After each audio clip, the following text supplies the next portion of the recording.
옛적 일을 기억하라, 옛적 일을 기억하라라는 제목으로 말씀 전하겠습니다. 오늘 본문 말씀은 그 41장부터 이어져 오는 이사야 예언에 매듭을 짓는 그런 결론 부분이다라고 말을 할 수가 있습니다. 이사야 선지자는 이러한 예언들을 일단락하면서 이스라엘을 이 패역한 자들이다라고 부르고 있습니다. 그 이유가 무엇입니까? 그 이스라엘 백성들이 하나님의 뜻을 거역하였기 때문입니다. 그래서 이사야는 그 이스라엘 백성들에게 지금까지 선포된 그 여호와 하나님의 이 가르침을 마음에 새기라라고 명령하고 있습니다. 그 8절 말씀해 보시면 너희 패역한 자들아 이 일을 기억하고 장부가 되라, 이 일을 마음에 두라라고 말씀하고 있습니다. 이 8절 말씀을 통해서 우리가 하나 생각해 봐야 될 것이 있습니다. 그것이 무엇이냐면 그 하나님의 백성들이 하나님의 뜻을 거역하게 되면 어떤 존재가 된다는 것입니까? 이스라엘이라는 영광스러운 그 이름을 사용하지 못하고 오히려 이 패역한 자들이다라는 그러한 말을 듣게 된다는 것입니다.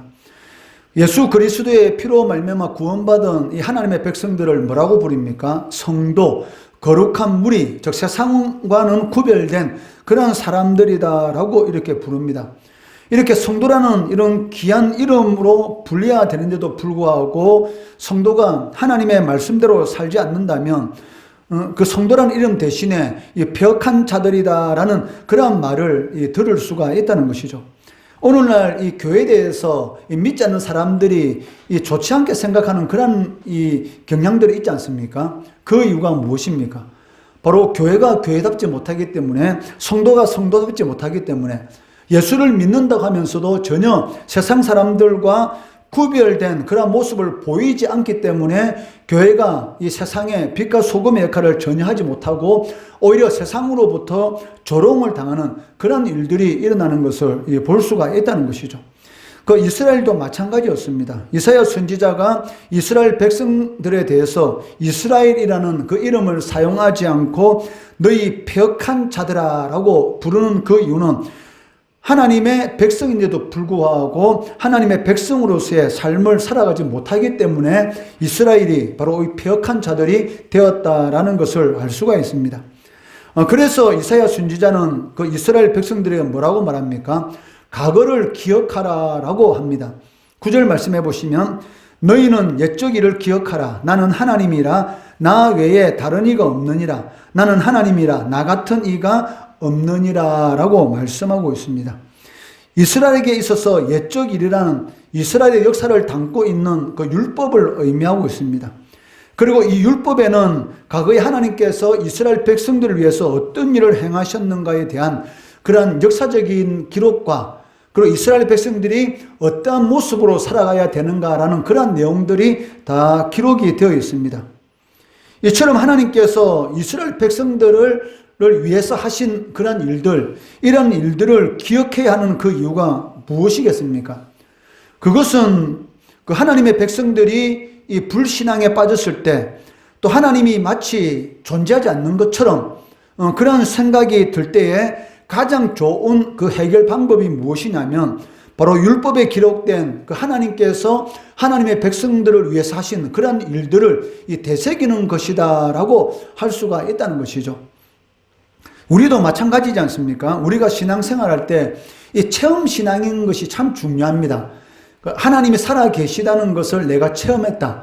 이 체험, 그러니까 하나님에 대한 이런 체험 신앙을 가진 사람들은 아무리 어려운 일이 있더라 할지라도 흔들리지 않는 것을 볼 수가 있습니다. 왜냐하면 자신의 인생을 살아오면서 어떤 큰 위기를 당했는데 그 위기 가운데서 하나님이 역사하심을 체험했기 때문에 지금 내가 겪는 그런 어려운 일이 있다 할지라도 하나님께서 또한 반드시 이 일도 해결해 주실 것이다 라는 그런 믿음이 있다는 것이죠.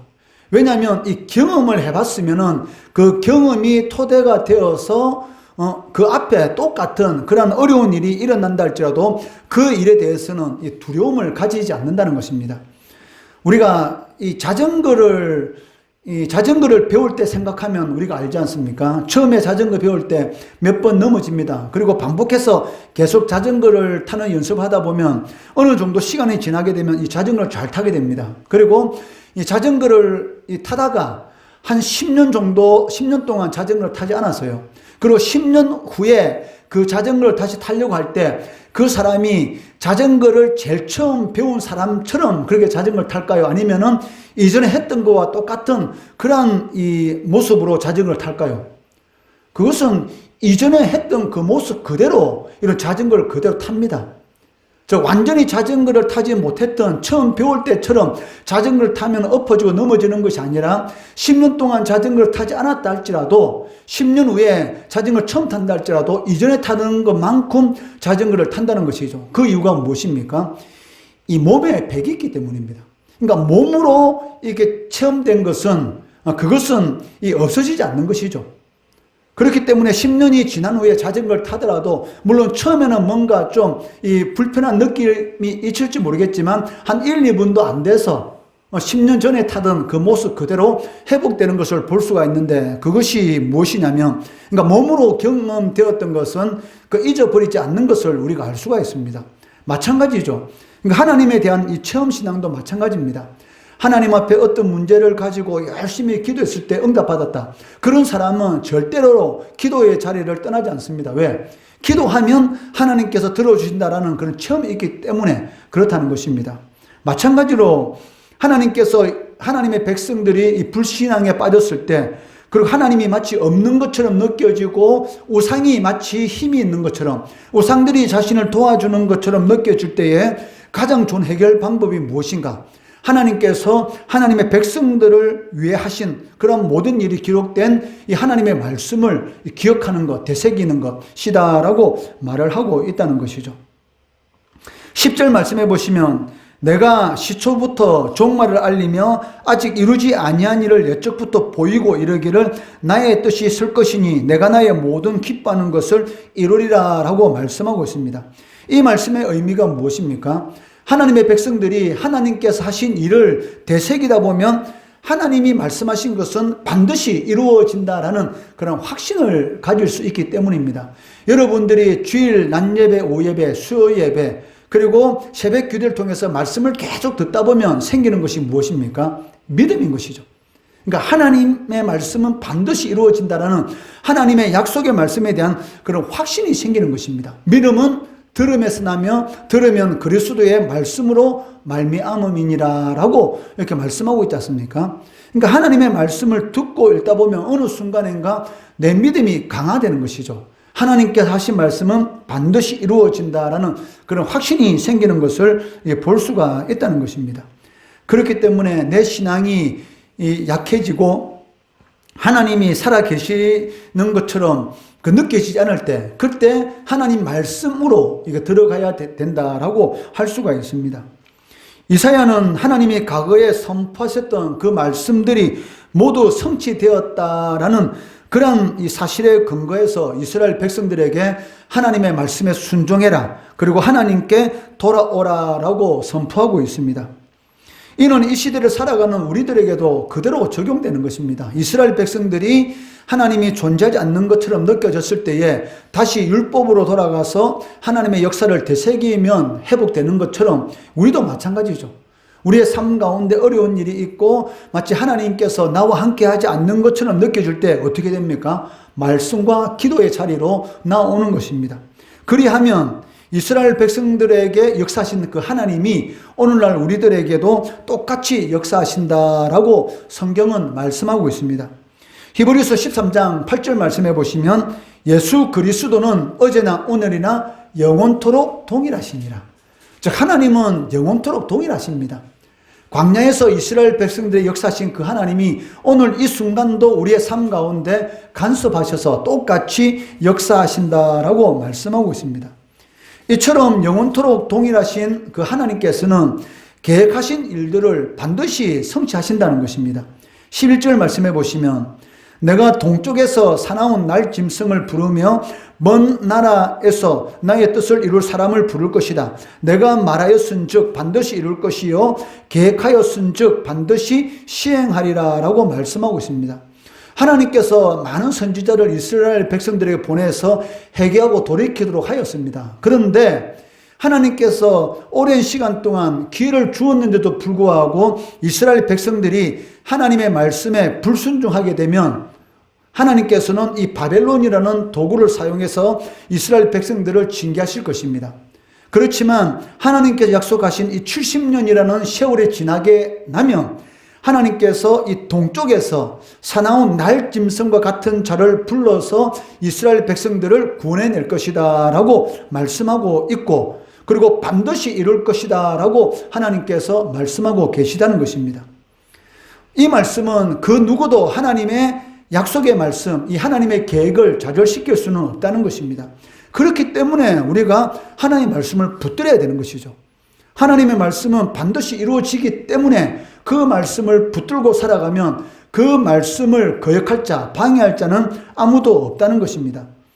이사야 선지자는 하나님이 동쪽에서 사나운 날짐승을 부르시고 먼 나라에서 하나님의 뜻을 이룰 자를 부르신다라고 말씀하고 있습니다. 이는 그 바벨론을 멸망시킨 이 고레스를 의미하고 있습니다. 사나운 날짐승, 이것은 고레스가 바로 이 바벨론을 멸망시키고 이스라엘 백성들을 다시 예루살렘으로 돌아오게 만들 것이다 라고 하나님께서 말씀하고 있다는 것이죠. 이 모든 일들은 이미 하나님께서 이사야 선지자를 통해서 예언하셨고, 그리고 예언하신 그대로 반드시 이루어질 것입니다. 그렇기 때문에 아무리 우리들 눈앞에 벌어지고 있는 일이 이 절망적이고 어려운 일이다 하더라도 하나님의 백성들은 어떻게 됩니까? 그 마음, 약해진 마음을 붙들고 하나님의 은혜의 날을 기다려야 한다라고 말씀하고 있습니다. 그 12절, 13절 말씀 같이 읽습니다. 시작. 마음이 완악하여 공의에서 멀리 떠난 너희여, 내게 들으라. 내가 나의 공의를 가깝게 할 것인즉 그것이 멀지 아니하나니 나의 구원이 지체하지 아니할 것이라. 내가 나의 영광인 이스라엘을 위하여 구원을 시온에 베풀리라. 하나님께서는 반드시 하나님이 약속하신 그 뜻을 이루신다는 것이죠. 이 바사는 원래 이 메대의 속국이었습니다. 이 메대의 속국이었던 이 바사가 이 고레스라는 이 한 사람에 의해서 강력한 이 제국으로 이게 성장하게 됩니다. 그리고 그 제국이 이 바벨론을 멸망시키게 되고 이스라엘 백성들이 그 70년 포로 생활에서 이게 해방되게 되었던 것이죠. 그렇기 때문에 하나님께서 고레스가 나의 뜻을 이룰 것이다. 나의 기름 부음 받은 자 고레스, 이렇게 말씀하고 있지 않습니까? 고레스는 여호와 하나님을 모르는 사람입니다. 그런데도 불구하고 하나님께서는 이 고레스라는 이 사람을 통해서 바벨론을 멸망시키고 하나님의 뜻을 이루신다는 것이죠. 그렇기 때문에 하나님께서는 뭐라고 말씀하십니까? 마음이 완악해서 공의에서 멀리 떠난 너희여. 이스라엘 백성들이 하나님의 말씀과는 전혀 상관이 없는 그러한 삶을 살았기 때문에 결국은 이 바벨론에 의해서 멸망하게 될 것이다. 그렇지만 그것으로 끝나는 것이 아니라는 것이죠. 하나님의 구원의 역사가 일어나게 될 것이고 그 구원의 역사는 지체하지 않고 반드시 하나님께서 이스라엘 구원하셔서 시온, 즉 예루살렘으로 다시 돌아오게 할 것이다 라고 말씀하고 있다는 것입니다. 이 예언대로 그 하나님께서는 하나님이 하신 그 말씀의 약속을 지키시는 것을 이 세계 역사를 통해서도 우리가 알 수가 있다는 것입니다. 우리에게는 하나님의 역사를 기록한 성경, 그리고 믿음의 선배들의 이런 간증이 있습니다. 그러나 어떻습니까? 인간은 이 죄의 본성을 가지고 있는 존재이기 때문에 깨어있지 않으면 이렇게 성경에 하나님께서 반드시 약속하신 것을 지킨다라고 기록되어 있고, 그리고 우리보다 앞서간 믿음의 선진들의 많은 그런 간증의 일들이 있는데도 불구하고 이러한 증거들을 잃어버리고 하나님이 함께 하신, 하나님께서는 반드시 하나님의 백성들을 버리지 아니하시고 환난 가운데서 건져주신다라는 이러한 약속의 말씀에 대해서 의심하는 것을 볼 수가 있다는 것이죠. 그것을 잘 보여주는 것이 무엇입니까? 바로 출애굽 1세대들입니다. 출애굽 1세대들, 애굽에서 종살이하던 그런 출애굽 1세대들은 10가지 재앙, 그리고 홍해바다 갈라지는 것, 또 광야에서 삶, 그러니까 하나님의 초자연적인 역사를 직접 눈으로 보았습니다. 이 자리에 앉아있는 우리는 그런 하나님의 초자연적인 역사를 직접 눈에는 보지 않았지 않습니까? 그런데 이스라엘 백성들은 직접 눈으로 보았습니다. 그런데도 불구하고 하나님이 어디 계시는가, 우리와 함께 계시는가라고 의심하고 불신앙적인 그런 신앙의 모습 때문에 결국은 이 광야에서 소멸되었다는 것이죠. 그렇다면 우리는 어떻습니까? 우리는 직접 하나님의 초자연적인 그런 역사를 보지 못했습니다. 그렇다면 우리는 이스라엘 백성들보다 더 하나님이 나와 함께 하시는가, 진정 하나님이 살아계시는가, 하나님 앞에 기도하면 하나님께서는 진짜 들어주실까, 이러한 의심을 언제든지 가질 수가 있다는 것이죠. 그리고 그런 의심을 끊임없이 가지도록 이 사단은 역사하고 있습니다. 그렇기 때문에 이런 의심이 생길 때마다 우리는 어떻게 됩니까? 하나님의 말씀 속으로, 그리고 기도의 자리로 나아가야 한다는 것입니다. 그리할 때 우리를 위해서 하신 하나님의 역사를 우리가 되새기게 될 것이고, 또 그러므로 인해서 불가능을 가능케 하시는 그런 하나님의 은혜를 우리의 삶 가운데 누리게 된다는 것입니다. 그것을 꼭 명심하시고, 하나님께서 약속하신 것은 반드시 이루어진다라는 것을 명심하시고, 그리고 이스라엘 백성들에게 옛적 일을 기억하라. 하나님께서 너희 조상들이 행하신 모든 일들이 실제적으로 있었던 일이지 않느냐. 그런데도 불구하고 하나님을 믿지 않고 너희들이 이렇게 완악한 그런 삶을 살아가면 되겠느냐라고 말을 했는데도 불구하고 끝까지 완악한 삶을 살아갔기 때문에 이 바벨론에 의해서 이스라엘 백성들이 포로가 되었던 것입니다. 우리도 마찬가지입니다. 하나님께서 지금 똑같이 우리들에게 말씀하고 있습니다. 그리고 성경에 하나님께서 약속하신 말씀이 얼마나 많이 있습니까? 그 약속의 말씀을 붙드시고 하나님이 항상 우리와 함께 하신다는 걸 깨달으시고, 또 기도하면 응답하신다는 그런 믿음을 가지고, 비록 눈앞에는 어려운 일이 있고 환난과 같은 그러한 일들이 있다 할지라도 믿음 붙들고 승리하시는 우리 성도 되시기를 주의 이름으로 축원합니다.